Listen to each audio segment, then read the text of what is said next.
हमारी आज की कहानी का शीर्षक है रिश्तों में खटास और इसकी लेखिका संजना करोड़ीमल जी हैं।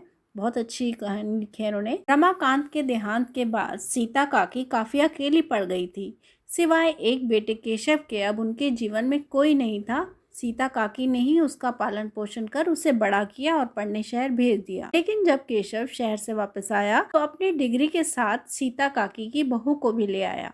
यह देखकर सीता काकी का दिल बैठ गया।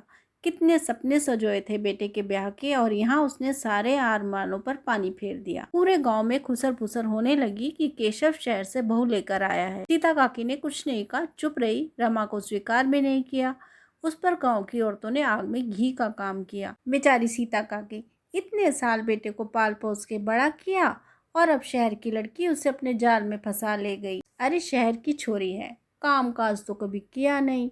अब बेचारी सीता काकी ही चूल्हा चौकी का करें। बुढ़ापे में बेटे ने दूर कर दिया तो दाना पानी कहाँ है इनके लिए। अच्छा काकी, अपना ख्याल रखना। और कुछ देर बाद सब अपने अपने घर चली गई। रमा आंगन में बैठी सब सुनती रही पर कुछ नहीं कहा और खाना बनाने में लग गई। लेकिन काकी ने रमा को बनाया खाना नहीं खाया और पानी पीकर सो गई। केशव और रमा घंटों मान मनोहार करते रहे पर काकी जो की त्यों थी। अगले दिन काकी के उठने से पहले ही रमा ने सारे घर की सफाई कर दी। कुएं से पानी निकालकर सब बर्तनों को भरा और फिर नहा धोकर मंदिर में पूजा करने लगी। मंदिर की घंटी की आवाज से काकी की नींद खुली। रमा ने नाश्ता बना दिया और फिर घर के काम काज में लग, पर हर काम काकी से पूछ कर करती थी और काकी के कुछ ना बोलने पर भी सारा काम अच्छे से कर देती। रमा खाना बहुत अच्छा बनाती थी। एक बार घर में पूजा थी तो रमा ने काकी की थाली परोसी और काकी के पास लेकर गई, लेकिन काकी ने खाने से मना कर दिया। रमा ने खाने की थाली काकी के सामने रख दी।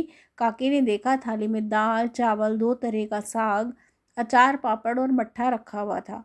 काकी खुद को रोक ना पाई और सारा खाकर चट। आज रमा बहुत खुश थी और काकी का व्यवहार अब भी नहीं बदला था। वो अभी भी रमा बहू के रूप में स्वीकार करने के लिए तैयार नहीं थी। एक शाम केशव ने आकर रमा से कहा, रमा अब मुझे रुपए कमाने शहर जाना होगा। यहाँ गांव में रहकर कब तक फोकट की रोटियां तोड़ते रहेंगे। हाँ, आप सही कह रहे हैं। आप शहर जाकर कोई काम ढूंढ लीजिए और यहाँ की चिंता मत कीजिए। मैं अच्छे से माँ जी का ख्याल रखूंगी। रमा, तुम बहुत समझदार हो। तुम्हें पाकर मैं बहुत खुश हूँ।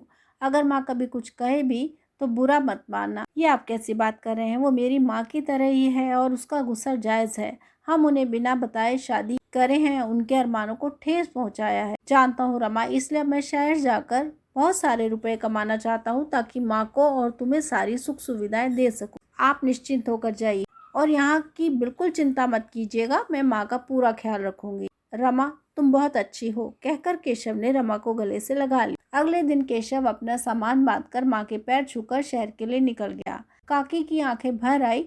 शायद वो अपने बेटे को माफ कर चुकी थी। केशव के जाने के बाद काकी और रमा की ज्यादा बातें नहीं होती थी। काकी के मन में हमेशा रमा के लिए गुस्सा ही रहता। फिर भी रमा कुछ नहीं कहती और काकी का दिल जीतने की कोशिश करती रहती। धीरे धीरे रमा ने सारे घर की साफ सफाई करके उसे पहले से भी अच्छा बना दिया। घर में इधर उधर बिखरा पड़ा सामान करीने से जचाकर रख दिया। घर के चारों तरफ फूलों के पेड़ पौधे लगाकर घर को और अच्छा बना दिया। साथ ही घर के पीछे जो खाली जगह थी वहाँ सफाई करवाकर सब्जियां उगानी लगी। धीरे धीरे सब्जियां आसपास में देने लगी, जिससे घर में पैसे आने लगे। केशव जो भी पैसे भेजता वो सब वो काकी को दे देती और घर का खर्चा सब्जियां बेचकर जो पैसे आते उनसे चलने लगा। धीरे धीरे उसकी सब्जियां पूरे गांव में बिकने लगी। लोग सुबह शाम उसके घर की ताजी सब्जियां लेने आते थे। काकी भी खुश रहने लगी पर रमा से सीधे मुंह बात नहीं करती थी। रमा खुशी खुशी सारा दिन घर के कामों में लगा देती थी। एक सुबह रमा जैसे ही उठी उसका जी मिचलाने लगा और वह दरवाजे की तरफ भागी। उससे उल्टियां होने लगी। जब उसने काकी को आकर बताया तो काकी ने तमक कर कहा, जे उल्टियां हो रही हैं तो मैं क्या करूं? माँ जी, मेरा मन बहुत घबरा रहा है, मुझे डॉक्टर के पास ले चलिए। ये कोई शहर नहीं है जो डॉक्टर के पास जाएगी। और पैसे कहाँ हैं? आपके बेटे ने जो पैसे भेजे हैं उनमें से कुछ पैसे दे दीजिए। वो तो मेरे बेटे के पैसे हैं। बड़ी आई उस पर नजर गड़ाने वाली। आपके बेटे पर मेरा भी तो कुछ हक है माँ जी। ज्यादा बकर बकर ना कर मेरे सामने। तुमसे पहले हमारा हक है हमारे बेटे पर। अब जा अंदर जाकर काम कर, सर मत खा हमारा। रमा अंदर आ गई और कुछ देर बिस्तर पर लेट गई। शाम को जब उठी तो उसे भूख लगी और रसोई में गई और खाना देखते ही उस पर फिर उबकाई आने लगी। उसका खट्टी चीज़ें खाने का मन करने लगा, पर रसोई में ऐसा कुछ नहीं था। वो घर के पीछे गई, वह नींबू के कई पेड़ लगे हुए थे। रमा नींबू तोड़ तोड़ कर खाने लगी, तब जाकर उसका मन शांत हुआ, पर उसे कुछ समझ नहीं आ रहा था कि ये क्या हो रहा है। एक दिन पड़ोस में रहने वाले 15-16 साल के राजू को उसने इमली खाते देखा। रमा ललचाई आंखों से राजू को देखे जा रही थी। राजू भी भाप गया और पास आकर इमली का कटोरा रमा को दे दिया। रमा इमली को अपने कमरे में ले आई और खाने लगी। रमा को खाना बिल्कुल नहीं भाता था। ना उसने ध्यान दिया और ना ही काकी ने कुछ दिन निकले। अब तो रमा को रोज इमली खाने का मन होने लगा। एक दिन उसने देखा राजू छत पर ही है।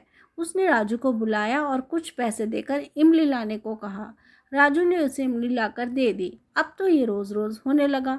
एक दिन रमा की सास ने राजू को घर से जाते हुए देखा तो चिल्ला पड़ी रमा में, ये लड़का रोज रोज यहाँ क्या करने आता है? तुम्हारे लक्षण कुछ ठीक नहीं लग रहे हैं मुझे आजकल। माँ जी, आप गलत समझ रही हैं। मैं सब सही समझ रही हूँ। पति को शहर भेज दिया और अब यहाँ अपनी आधी उम्र के लड़कों के साथ गुलछड़े उड़ा रही हो बेशरम। माँ जी, आप क्या कह रही हैं? राजू के साथ मेरा कोई रिश्ता नहीं है, वो बस यहाँ मेरे काम से आता है। हाँ हाँ, जानती हूँ कौन सा काम है तुझे। पति की गैर हाजिरी में मुंह काला करते तुझे शर्म नहीं आती? रमा काकी की बात बर्दाश्त नहीं कर पाई और चक्कर खाकर वहीं गिर पड़ी। काकी घबरा गई। उसने पड़ोस में रहने वाली उषा ताई को बुलाया। दोनों ने उसे कमरे में ले जाकर लिटाया। उषा ताई ने रमा को देखकर कहा, बधाई हो काकी, आपकी बहू पेट से है। अब तो आप दादी बनने वाली हैं। यह बात सुनकर काकी पिघल गई। बच्चे के आने की खुशी में वो रमा के प्रति अपना सारा गुस्सा भूल गई और रमा के सर पर प्यारा फेरा। काकी की आंखों में आंसू बहने लगे। उषा ताई अपने घर चली गई। तभी राजू बाहर से दौड़ता हुआ आया, लेकिन काकी को देखकर अपने हाथों को पीछे छुपा लिया। कारे, पीछे का छुपा रहा है? कुछ नहीं काकी, इतना कहकर राजू जाने लगता है, लेकिन काकी उसे रोक लेती है और राजू के हाथ से इमली का कटोरा नीचे गिर गया। काकी ने कटोरा उठाया और उदास हो गई। इतनी मामूली सी चीज़ के लिए उसने रमा को गलत समझा और गलत इल्ज़ाम लगाए। काकी अंदर ही अंदर शर्मिंदा होने लगी और रमा के होश में आने का इंतजार करने लगी।